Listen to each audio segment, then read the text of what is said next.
مومن کی شخصیت اور جذباتی توازن کے بارے میں آج بات کریں گے۔ مومن کی شخصیت کے بارے میں دین اسلام کیا کہتا ہے، قرآن پاک کی تعلیمات کیا کہتی ہیں، اسلام کس طرح سے عبادات کے ساتھ ہمارا جو جذباتی ایک توازن ہوتا ہے اس کو قائم رکھنے میں مدد دیتا ہے۔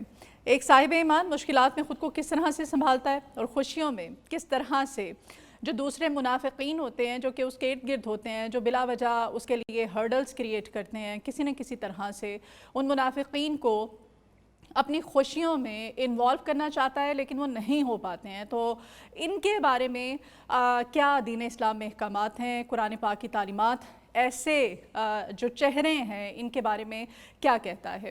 تو آج ہی ہم جو ہم برائے نام جو مومن ہیں، جو مسلمان ہیں، ہمیں ہماری تعلیمات قرآن پاک کی اللہ تعالیٰ کیا کہتے ہیں اور نبی کریم صلی اللہ علیہ وآلہ وسلم کی جو تعلیمات ہیں وہ ہمیں کیا کہتی ہیں کہ بظاہر دوسروں کی نظر میں خود کو اچھا ثابت کرنے والے اور ان کے اندر جو منافقانہ چہرے ہوتے ہیں، ان کی جو حرکتیں ہوتی ہیں، ان کے بارے میں ان کو کس طرح سے ہم ڈیل کر سکتے ہیں، اور ایسے میں ہمارا توازن ہماری شخصیت کی جو خوبصورتی ہے وہ بہت میٹر کرتی ہے۔ تو اس سب پہ ہم بات کریں گے۔ آج ہمارے ساتھ معزز مہمان ہمیشہ کی طرح ہمارے پینل پر ہمارے اسٹوڈیوز میں ہمارے ساتھ موجود ہیں۔ مفتی فداء الرحمان صاحب ہیں، السلام علیکم۔ وعلیکم السلام کیسے ورحمۃ آپ؟ اللہ وبرکاتہ۔ اللہ کا شکر۔ اور ساتھ ہی ساتھ حافظ ابو ہریرہ صاحب بھی ہمارے ساتھ ہیں۔ حافظ صاحب السلام علیکم۔ اچھا جی، اپنے جو سیگمنٹ ہے جس کا پہلا جو کویسچن ہے مومن کی شخصیت کے بارے میں ہے۔ شخصیت کی سب سے جو نمایاں خصوصیات ہیں وہ کون سی ہیں جو کہ دوسروں سے بہت مختلف ہو سکتی ہیں؟ کچھ لوگ ایسے ہوتے ہیں جن کو کہ ہم نہ چاہتے ہوئے بھی ہم بڑی کوشش بھی کر لیں لیکن وہ ان کے اندر کی جو منافقت ہے وہ کہیں نہ کہیں آپ کو ڈسٹرب کرتی ہے، آپ کے لیے ہرڈلز کریٹ کرتی ہے، آپ کے لیے کوئی نہ کوئی پرابلم کریٹ کرتی ہے۔ فداء الرحمان صاحب، ایسے لوگوں کو پھر کس طرح سے آپ کتنا مینیج کر سکتے ہیں؟ آخر انسان ہے، آپ کے صبر کا پیمانہ ہے، لبریز ہو جاتا ہے، کیا کہیں گے آپ؟ بسم اللہ الرحمن الرحیم۔ یا ایھا الذین آمنوا ادخلوا فی السلم کافۃ ولا تتبعوا خطوات الشیطان انہ لکم عدو مبین۔ قال النبی صلی اللہ علیہ وسلم انما بعثت لاتمم مکارم الاخلاق۔ بہت شکر گزار ہوں آج کی گفتگو میں شریک کرنے پر۔ اللہ جل وعلا درست کہنے کی، درست پر عمل کی توفیق عطا فرمائے۔ ایک مومن کی شخصیت اس کے صرف یعنی زبانی دعووں سے نہیں بلکہ عملی کردار سے ہی معلوم ہوتی ہے کہ ایک مومن وہ اپنے کردار سے پہچانا جاتا ہے۔ آپ نے سوال کیا کہ معاشرے میں رہتے ہوئے لوگوں کے برے رویے ہیں، ان برے رویوں کا جواب کس انداز میں دیا جائے، آخر صبر کا پیمانہ لبریز ہو جاتا ہے۔ تو قرآن کریم برہان رشید نے جو ہمیں درس دیا ہے وہ یہی ہے کہ بشر الصابرین، صبر کرنے والوں کو خوشخبری ہے۔ اور ظاہری سی بات ہے کہ صبر کے مختلف مراحل قرآن و سنت میں بیان ہوئے ہیں۔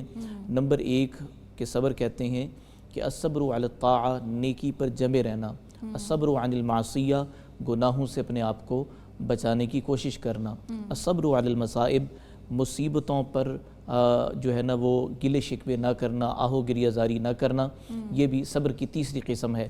تو ظاہری سی بات ہے کہ سماج میں رہتے ہوئے برے رویے جن کا سامنا ہمیں کرنا پڑتا ہے مختلف جگہوں پر مختلف حوالوں سے، حتی الامکان آدمی کو صبر کا دامن تھامے رکھنا چاہیے۔ قرآن کریم میں جا بجا جو ہے وہ صابرین کے لیے خوشخبریاں بیان ہوئی ہیں۔ لیکن یہاں یہ عرض کر دوں اس بات کو کہ اگر میری ذات کو نقصان پہنچ رہا ہے، یہ میری ذات کے حوالے سے کوئی چیزیں ہیں تو وہاں تو میں حتی الامکان صبر کی طرف جاؤں، لیکن اگر میری ذات سے وابستہ معاملات ڈسٹرب ہو رہے ہیں یا رشتے جو ہے نا ان میں کچھ ڈسٹربنس پیدا ہو رہی ہے، پھر قرآن کریم مجھے کہتا ہے لا یحب اللہ الجہر بالسوء من القول الا من ظلم، کہ جب کوئی ظلم کرتا ہے اس ظلم کا مداوع کرنے کے لیے میں استغاثہ پیش کروں، میں جو ہے نا کسی پنچایت کو بلاؤں، کسی جرگے کو بلاؤں، یہ بھی مجھے حق قرآن و حدیث کی طرف سے ملتا ہے۔ لیکن دوسری طرف یہی ہے کہ حتی الامکان صبر کا معاملہ ہو اور برے کا جواب اچھائی سے برائی کا جواب اچھائی سے دیا جائے۔ ولا تستوی الحسنۃ ولا السیئۃ ادفع بالتی ہی احسن فاذا الذی بینک وبینہ عداوۃ کأنہ ولی حمیم، کہ جب کوئی مجھ سے اگر برائی کر رہا ہے اس برائی کا بدلہ میں اچھائی سے جب دوں گا، بلکہ اچھائی بھی جو سب سے بہترین اچھائی کا معاملہ ہے میں اس برا کرنے کے والے کے ساتھ جب کروں گا، تو قرآن کریم یہ کہتا ہے کہ کأنہ ولی حمیم، دوستی پیدا ہو جائے گی۔ نہیں ہوتی، کچھ جگہوں پہ نہیں ہوتی ہے۔ میں اس میں عرض کر رہا ہوں جی، کچھ لوگ ایسے ہوتے ہیں کہ وہ مطلب کوئی پرانے سے پرانا جو کوئی گرج ہوتا ہے نا، وہ دل میں کرودھ، کدورت جسے کہتے ہیں، وہ لے کے چل رہے ہوتے ہیں، وہ کبھی بھی ٹھیک نہیں ہوتے۔ رنجشیں پالی ہوتی ہیں۔ ایسے لوگوں کے بارے میں تعلیمات جو ہیں قرآن پاک کی، وہ کیا اس میں پھر معاملہ یہ ہے کہ اگر نہ چاہتے ہوئے بھی آپ کا ان کے ساتھ انٹریکشن ہوتا ہے نا کچھ جگہوں پہ، اس میں کوئی ایسا بندہ ہے کہ جس سے مجھے نقصان پہنچنے کا اندیشہ ہے، پھر ایک اصول یہ ہے کہ نہ میں نقصان پہنچاؤں اور نہ میں اس سے نقصان اٹھاؤں۔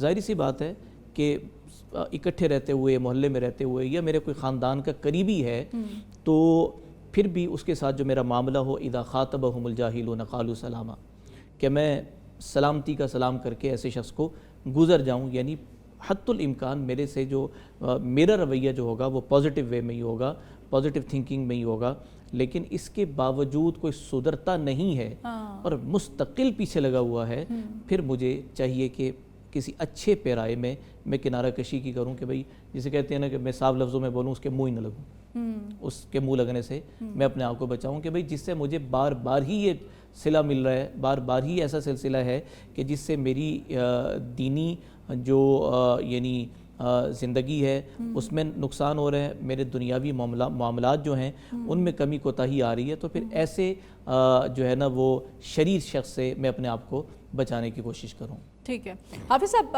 کیا ہر دیندار شخص لازماً ہے کہ جذباتی طور پر متوازن بھی ہونا چاہیے؟ اس کو یہاں ہوتا ہے وہ، جیسے کہ ابھی فداء الرحمان صاحب بڑا اچھا اس پہ بڑا بریفلی اس کو بتا رہے تھے، تو اس کے بارے میں آپ کیا کہیں گے؟ بسم اللہ الحمدللہ والصلاة والسلام علی رسول اللہ۔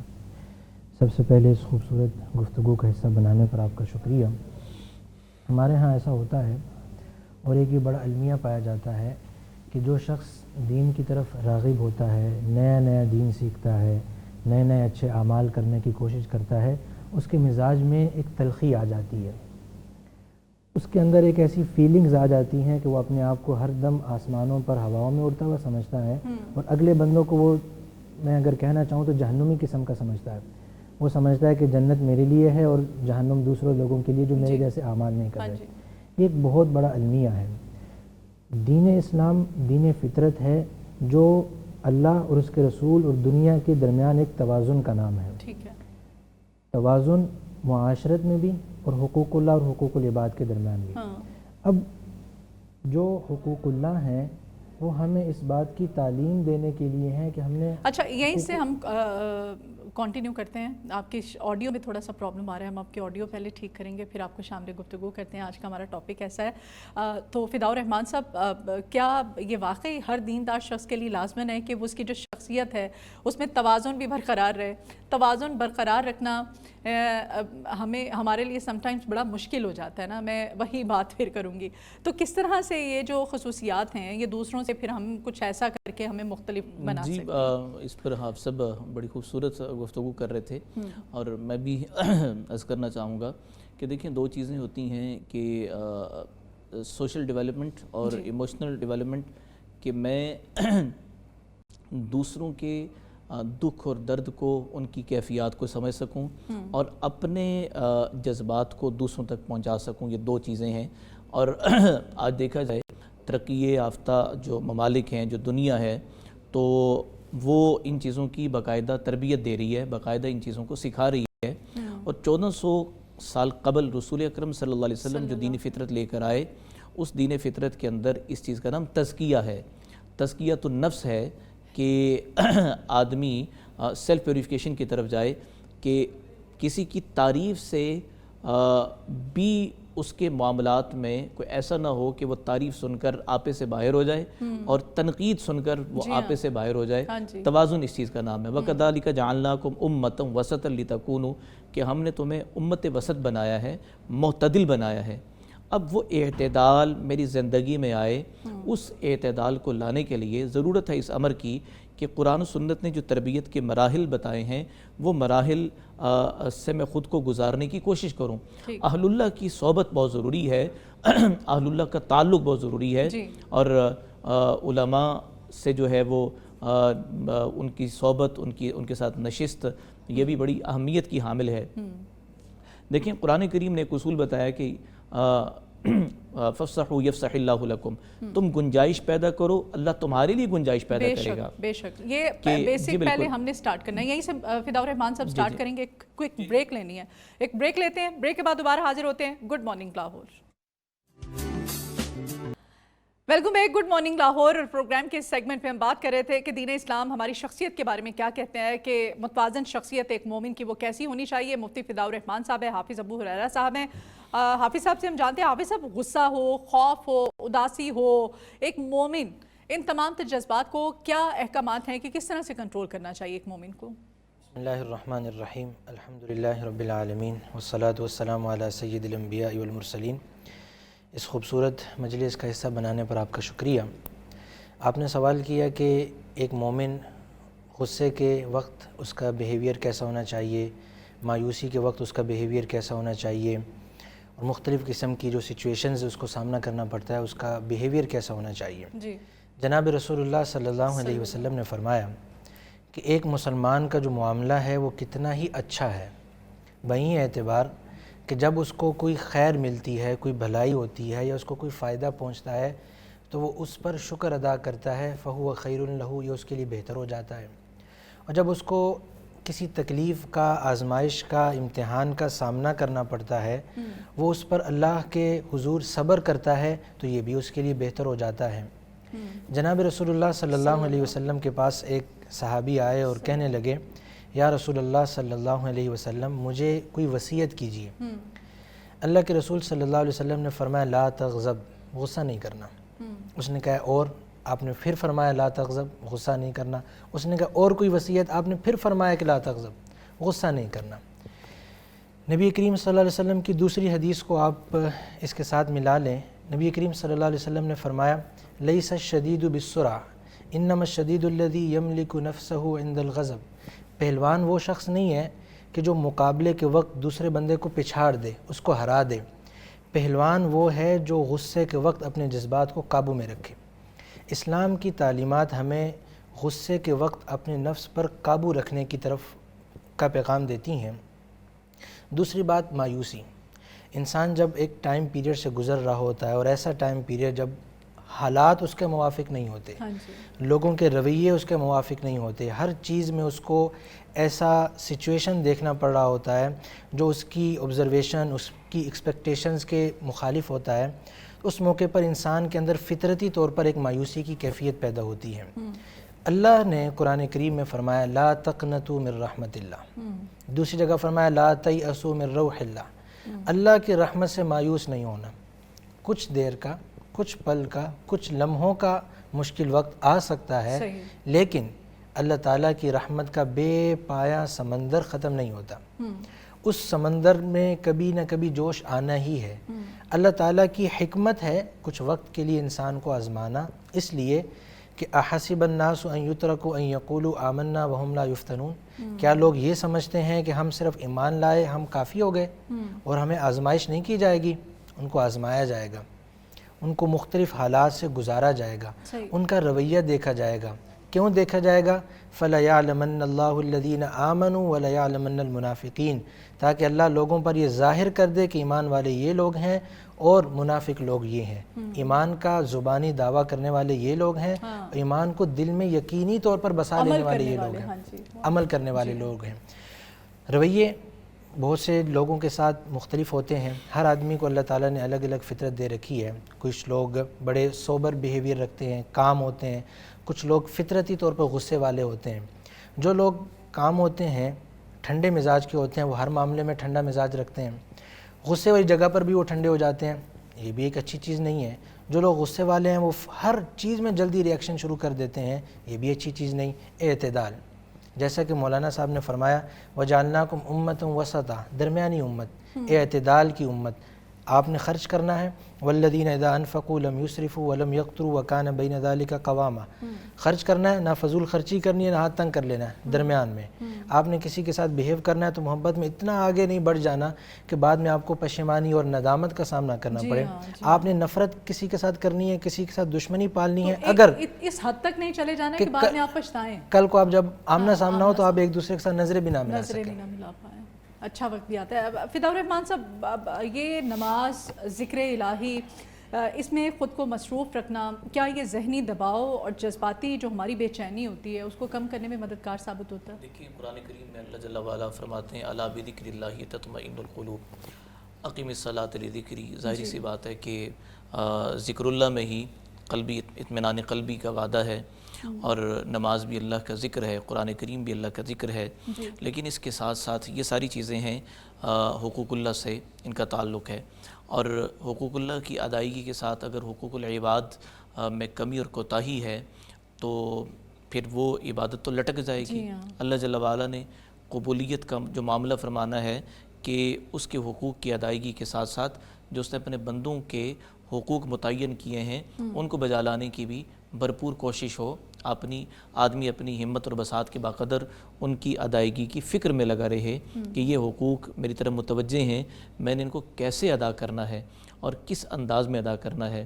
بنیادی طور پر اس وقت سوسائٹی میں عدم برداشت اور یہ ساری چیزیں تب پنپ رہی ہیں کہ ہم نے صرف بچوں پہ جو فوکس رکھا کہ ان کے نمبر اچھے آ جائیں، اچھی نوکری لگ جائے، لیکن وہ جو اندر کے معاملات تھے ان کی یعنی جذباتی کیفیت، ان کے رویے، ان پر محنت نہیں ہے کہ سوشل ڈیولپمنٹ اور ایموشنل ڈیولپمنٹ کے حوالے سے ہم کیا کر رہے ہیں. کہ دیکھیں ایک یعنی سماجی میڈیا پر کوئی ایک ہلکا سا لفظ کوئی ایسا لکھ دیتا ہے میرے متعلق جو میری طبیعت کے موافق نہیں ہے، فوراً سے پہلے میں جو ہے نا آپ پہ سے باہر ہو جاتا ہوں، اور اچھا خاصا میرا ایک کردار ہوتا ہے، لیکن چونکہ میرے موافق وہ لفظ یا وہ لائن، وہ سطر نہیں ہوتی تو میں مخالفت پر طرح پہ اتر آتا ہوں. اس وقت ہمیں بحیثیت قوم ضرورت ہے کہ ہماری تربیت ہو جائے، اور تربیت کے اندر رویوں کی ضرورت ہے کہ رویے ہمارے جو ہے نا وہ درست ہو جائیں. اور قرآن کریم کی جو آیت میں نے شروع میں پیش کی تھی کہ آمنوا ادخلوا فی السلم کافہ، کہ پورے کے پورے اسلام میں داخل ہو جاؤ. اب پورے کے پورے اسلام میں داخل ہونے کی کوشش ہی اگر ہم نہ کریں، ہم اس کوشش سے پہلو تہی کر رہے ہوں اور پھر ہم یہ سمجھیں کہ نہیں میں نے اپنے حصے کا کام کر دیا ہے، میں نے نمازیں جو ہے نا جماعت کے ساتھ پڑھا لی ہیں، پڑھ لی ہیں، روزے بھی رکھ لی ہیں، زکوٰۃ بھی دے دی ہیں، تو حدیث میں آتا ہے کہ قیامت کے دن ایک شخص ایسا ہوگا جس کے بارے میں حضور علیہ السلام نے فرمایا کہ مفلس کون ہے؟ مفلس وہ ہے کہ قیامت کے دن اس کی نیکیوں کے انبار ہوں گے، لیکن اس کی نیکیاں دوسرے لوگوں میں تقسیم کی جا رہی ہوں گی. کن لوگوں کو؟ کسی کے ساتھ اس نے تلخی کی، بے جا تلخی کی، کسی کو تھپڑ لگا دیا، کسی کے ساتھ جو ہے نا وہ ناجائز غصے کا معاملہ کر دیا، کسی کو دھتکار دیا، کسی کو ڈانٹ دیا. اب یہ نیکیاں ان لوگوں میں تقسیم کی جا رہی ہوں گی، اور پھر یک کیا معاملہ ہوگا جب اس کی نیکیاں ختم ہو جائیں گی، پھر جن لوگوں کے ساتھ اس نے ظلم اور زیادتی کا معاملہ کیا ہوگا ان کے گناہ اس کے پلڑے میں ڈالے جا رہے ہوں گے. یعنی کتنی بدنصیبی کی بات ہے کہ آدمی نماز بھی پڑھ رہا ہے، روزے بھی رکھ رہا ہے، زکوٰۃ بھی دے رہا ہے، صدقات کے معاملات بھی کر رہے ہیں، لیکن اس سب کے باوجود آخرت میں آ کر کیا کر رہے ہیں؟ فارغ ہو رہے ہیں. اور سورہ بقرہ نے اس کو بڑے خوبصورت، اس کو ظاہر سزا ملے گی. جی بالکل. مفتی فدا الرحمان صاحب اور حافظ ابو ہریرہ صاحب، آپ دونوں کے آنے کا بے حد شکریہ. آج کا ٹاپک بڑا پیارا تھا، اس پہ جتنی بات کی جائے وہ کم ہے.